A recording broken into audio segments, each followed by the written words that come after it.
নমস্কাৰ, মোৰ নতুন এটা ভিডিঅ'লৈ স্বাগতম জনাইছোঁ। দুদিনমানৰ আগৰে ভিডিঅ' হয় আৰু মই দিবলৈ টাইম পোৱা নাছিলোঁ। আৰু ইফালে আমাৰ হোষ্টেলত চলিছে পাৰ্টি, আৰু পাৰ্টি দিছে আমাৰ লগৰ এগৰাকী। তাই ইয়াৰ পৰা একেবাৰে যাবগৈ। তাই আমাক ভাত খুৱাই থৈ গৈছে আৰু তাইৰ লগত আমাৰ ইয়াৰ লাষ্ট ভাত একেলগে খাম। তাকে স্মৃতি হিচাপে ভিডিঅ' কৰি ৰাখিলোঁ। আৰু তাই বহুত বেছি দুখ কৰি আছে আমাক এৰি থৈ যাম বুলি, আৰু আমাৰো বহুত দুখ লাগিছে। আৰু কিয়নো নালাগিব, বহুত দিনৰ পৰা আমি একেলগে আছোঁ আৰু সদায় নিজৰ ঘৰৰ নিচিনাকৈ থাকোঁ মিলি জুলি। আৰু তাই বেছি দুখ কৰি থকাৰ কাৰণে আমি তাইকো অকণমান নচোৱালোঁ আৰু আমিও অকণমান নাছিলোঁ, তাইৰ মনটো ভাল হওক বুলি।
ভগৱানে বাই আহি যাওক।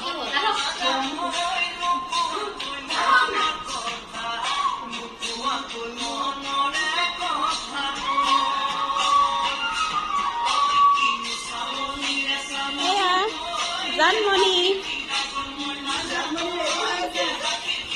এইফালে এজনী জানমণি ৰেডি হৈ আছে,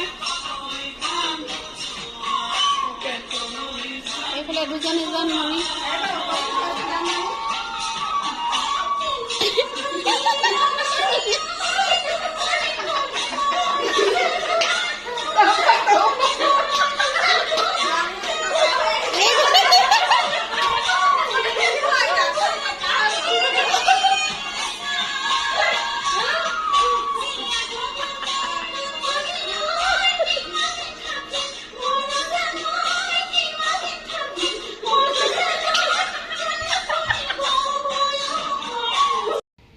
নাচি নাচি চবৰে ভাগৰ লাগি গ'ল। এইফালে বাগৰাকী অকল থাকি গ'ল, আৰু বা বহুত নাচিব পাৰে মানে। পাৰ্টি চলিলে হোষ্টেলত বায়ে বেছিকৈ নাচে। আৰু আজিলৈ ভিডিঅ'টো ইমানেই, বাই।